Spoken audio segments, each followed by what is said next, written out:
Hi everyone, welcome to our first video in the Market Bouquet series. If you're curious about what it looks like on my farm when I'm making market bouquets and you'd rather just sort of see the overall process without having it explained in depth or in detail, I do have a video from last year on Making Market Bouquets Fast. Kind of shows you just more visually my process from harvest all the way through to setting those flowers out on my flower stand. But today I really wanted to dig into market bouquets properly with you. So let me just clear my table for a minute. These are buckets that have been drying. When I sterilize my buckets, I usually throw them up on my work table. So I'm kind of at a midweek point here. You can see I've got a bucket of dahlias cut in preparation for this weekend's flower stand sales, which I only run on the weekend. If you're curious, I only run it Friday, Saturday, and sometimes Sunday. And that is based on my experiences when I first started out and I had it open 7 days a week, and sort of my more major sales dates and the ones that are more worth my time to be stocking the flower stand. So now I like to concentrate my harvesting and then my designing sort of at the specific points in the week. That allows me also to have the first part of the week to get things cleaned up and to get any gardening work done that I need to get done. Let's just toss these out of the way for a minute.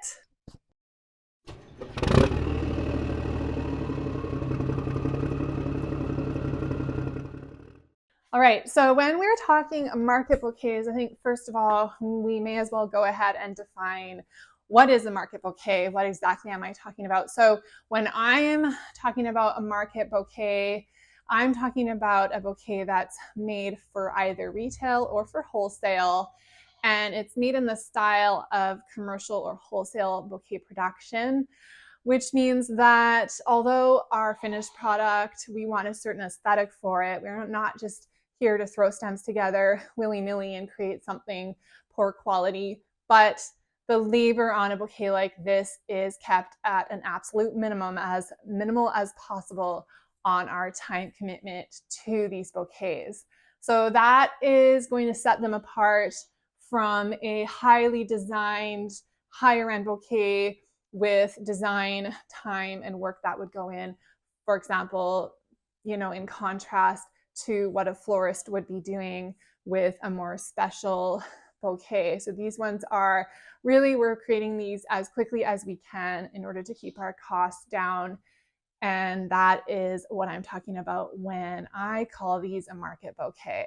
Now, while it's entirely possible to be cranking these bouquets off really quite quickly, and that is our goal, that is also the sticking point, because from what I see, a lot of people either struggle to do that or they don't have the sort of skill set or the knowledge base on how to set themselves up in order to do that. And some people just don't realize that if we're spending a significant amount of time creating one-of-a-kind bouquets and we're actually putting our heart and soul into that bouquet or into that vase arrangement, that's a whole other kettle of fish. That's a very different thing from what our goal is with a market bouquet, where we just want to produce a sort of volume on whatever scale that is for you. And we're not putting our heart and soul into every single masterpiece. We aren't creating ultimately something that we want to spend too many minutes or hours on making, because we simply can't afford to put that kind of time into making these. We won't be making any money at all, because market bouquets tend to be priced at a more competitive price. We're talking bouquets that we really can't afford to be putting that kind of significant amount of time into. So if I'm talking time, what kind of time are we talking? I like to use an example from my background. I grew up in the commercial wholesale side of the flower industry. For a good long while, we were doing market bouquets, and in other words, grocery store bouquets. So we were making bouquets with a crew of about a dozen people employed year-round, and their sole job was to be making bouquets, assembling those bouquets, and we were shipping those out all over Western Canada to various grocery store and grocery store chains. So I actually started working in that setting years and years ago before I was even finished high school, because anytime we had a really busy time, for example, Mother's Day or Valentine's Day, my brother and I would get hauled in. We'd get to skip school that day and help out with just getting these bouquets out, because the volume would be just so high leading up to some of those really big, crucial holiday weekends. When I finished high school, I wasn't sure what I wanted to do yet. And so I ended up just securing a job working in my dad's business. And I started out as a bouquet maker on the crew and eventually worked up to becoming management of the crew and dealing more with pulling the batches of bouquets that they would be making. So I really enjoy actually that type of setting, and I really am very fond of workflow systems, efficiency, and trying to create a beautiful product which matches my artistic and florist bent, as well as the production side of things, which is looking at simplifying things down and just making things easy, making things translatable for somebody else to be making, and being able to produce that on scale with multiple people involved. So as a crew manager, my expectation in terms of time, in terms of how many bouquets I was looking for somebody to be able to make, was 50 bouquets an hour. But it's really important to clarify exactly what bouquet that is, because bouquets range in size. So when I'm talking 50 bouquets an hour, that was a bouquet of about 13 stems, including foliage, and it was being placed into a bouquet sleeve. So it wasn't being hand wrapped. So there are some important differentiations there, which ultimately will help us to be producing bouquets at that level of speed. So I want to be really clear about exactly what that looked like, so that we can compare that now to our own expectations for ourselves. If that's the gold standard in terms of speed, where do we want to find ourselves with our own business? And that is completely up to you. Or if you're not running a business and you're just looking to pick up tips for making bouquets easier and simpler and more enjoyable, this video will be really helpful as well. But if that's our standard, where do we want our bouquets to fall in that? Because it's not just about speed, it's also about aesthetic. It's also about our market and what market are we working into. So if you follow me, you know that I tend to do more designed work. I actually tend to focus on the off season, on things like Christmas wreaths, and I tend to focus on large bouquets, special event bouquets, and things like that. And while market bouquets are a part of my day-to-day, they are certainly not a focus for me. But even so, my market bouquets tend to be a trendier look, a more boutique style, and there's a little more effort going into the presentation of them than what I would have grown up doing and what we would have been putting out for the grocery store. So I just want to be really clear about all of that so that we know exactly what we're talking about here. So I've made a list that I don't forget anything. So just one second, let me pull my paper. All right, so our expectation, as I mentioned, was 50 bouquets an hour. That included pulling the flowers and setting up our work table. So I'm sitting on a work table of a similar style. If you don't have a long format table to be working on for making bouquets, you really need one. You need to be able to go working from left to right down your whole entire table to the end where you cut and fasten your bouquet. So it's just really important. And make sure it's a long table. The one I'm sitting on is actually not quite long enough. It wouldn't be long enough for the volume that I'm talking about previously, where I used to be working. And by the way, I didn't just work for my dad's business. That was my first job. And I have held positions in other wholesale businesses doing the same thing. So with our 50 bouquets an hour, we're pulling the flowers out, and it includes stripping the leaves off the stem, taking the plastic packaging off if there is any, which there tended to be. For example, with spray mums, they tend to come 5 stems in a bunch with plastic. So we have to cut the elastic, take the plastic off, separate the plastic out from the compost, and also strip those stems to an appropriate length for bouquets. It's really important to be stripping your stems before you start working. It is crucial. Anything that you do, if you can stop and think, if I could take this one action that I'm doing and I could repeat that all at the same time rather than doing it over and over again as I'm doing something else. So try to concentrate your actions, and if you can replicate that all at the same time, you're going to make your workflow more efficient. I feel like I've cemented a pretty good fast system for making bouquets. I was the fastest on my crew, but I'm sure there's other things that I haven't thought of or other ways of doing this as well. So use your imagination, consider where you're putting your time and how you can simplify your actions to really maximize your production.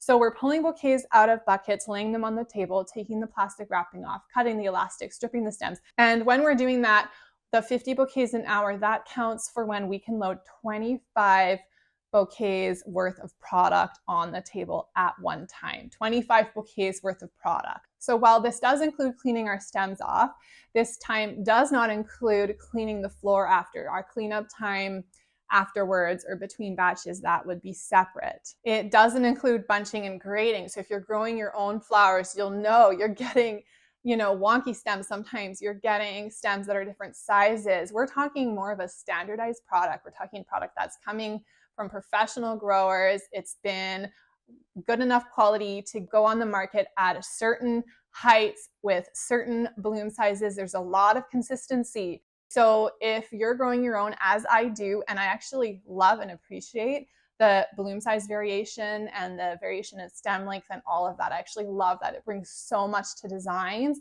gives me so many interesting bits to work with, but that is going to slow me down in terms of producing these bouquets, especially if I don't take the time ahead of time to be grading.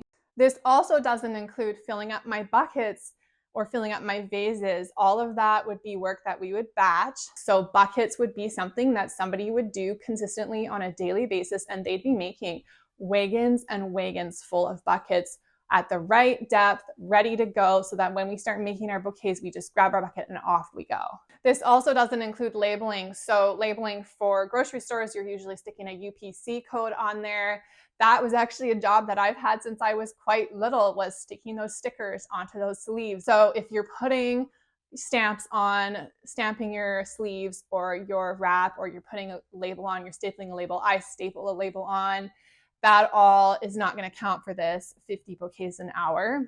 And I touched on this earlier, but the difference between sleeves and wrapping. So for my product that I do now, I am using wrap. I think you can see it behind me. Yeah, you can see it just over the back of these flowers. So I have a roll of paper. So I am producing, to me, a much nicer look. So I've opted to go with my florist bent for that and have a roll of paper. I also do larger scale bouquets as well. So the nice thing about paper rolls like this is you can just cut the size you need. But that is definitely significantly, in my opinion, going to impact the time. Just the action of cutting the paper. If you could get pre-cut rolls, so pre-cut sheets of paper, you'd already be saving a significant amount of time. So that's a little time commitment that I put in, that I can produce a product that will help me stand apart from, for example, the grocery store bouquets. But that's also going to take me a little more time. It's a little less efficient. And again, if you pre-cut your paper, get that all ready beforehand, that's already going to start saving you time. And another one is the cutting tool. So commercial setups will usually have those four-bladed, sort of four-sided cutters. They're kind of like, I call them a guillotine, where there's a lever and it comes down, you grab the handle, you come down and you basically just chop your stems off. Those things are super awesome. They're super, super fast. Basically, you get to the end of your bouquet table, you've got your bouquet in your hand, you plop that down on the table at the height that you're cutting at, which is marked on the table, which is also important. Chop the stems off, elastic, sleeve, and you're done. So what I have is clippers, and most florists, like in flower shops, you typically be seeing more of clippers, handheld clippers or cutters. And so they're just not quite as efficient. And the final thing is tying bouquets. So we would be using elastics. I have never worked for a commercial scale business that did not use rubber bands, elastics, to tie off their bouquets. It is super fast. You basically, if you have a cluster of stems at the end of your bouquet, you pop the elastic on one of those stems, pick a thick, strong stem, quickly whip it around, stretch it around a couple times, and then you fasten it again back on the stems and you're done. There really can't possibly be a faster way than that I can imagine. And again, I've chosen with my business ethos to be using biodegradable materials as much as I can. And so I choose not to use elastics. I also think they will cheapen the look. That's just my opinion. And so I'm going for a different market. I'm going for a different customer, really. And that's fine. Again, you just have to identify your goal market, and that will help you to decide where exactly what materials you want to use and what your look is. So what I use for a more higher end product is sisal. I use sisal, or I use jute or things like that, and wrap that around. You can still get pretty quick at that, but still you've got to tie a knot or two, maybe tie a bow. These are little time things that just will slow you down. So at the end of the day, if our gold standard is 50 bouquets an hour for a 13 stem bouquet, which includes the setup time, we need to keep that in mind, that all of those things that I mentioned, which can potentially increase time input in various places, we can adjust our expectations a little bit to that and give ourselves a lot of grace as well, especially if you're new and you're learning the technique. A lot of this, what I'm going to show you in this series, is really just training your hands and training your arms and positioning things and limiting your movements. It's really just training, and start slow. And I know that if you start with the right techniques, they will start to become very natural over time. So next up, we're going to be talking flower recipes. We're going to be talking my take on flower recipes and breaking down some of my own recipes that I use from year to year, basically, because even as my crops change, my recipes stay the same. So I can't wait to explain how that works to you with my take on the flower categories, which I think can sometimes be a little daunting and overly complicated when it comes to trying to apply all of the necessary flower ingredients to our own gardens and productions. So we're gonna dig into that next time. So if you haven't subscribed already, make sure you do that so you don't miss anything. I have so much to share with you, and I think that this is gonna take us through the next month or two with the amount of things that I want to talk about with you to make sure that bouquet making is actually fast and efficient and enjoyable and not so intimidating for you. So make sure you hit that subscribe button. And if you're already subscribed, you have to know how much I appreciate you. Thank you for being here. I hope that you get a lot of value out of the upcoming videos. That's all for now. I'm just going to whip up these bouquets really quickly. The nice thing is, because I wrote a recipe, the design work is actually done before the flowers even hit the table. The design work is actually done as I'm writing the recipe and while I'm harvesting out there and picking my colors. Other than that, when they get here, all I have to do is just put them together. That is what I'm talking about with market bouquets. They really shouldn't be so much work. They really should be simple and easy. So I can't wait to share with you recipes next. Recipes are going to save time. They prevent you from overcutting. They prevent you from having extra stems left over because you can cut to a formula. And so they will save you time at the harvest time and all the way through. So we're going to dig into that next time. Until then, I got to get my kids to bed as I do the mama juggle here, and I will quickly whip up these last few bouquets and then head indoors. Thanks for being here, and I will see you next time.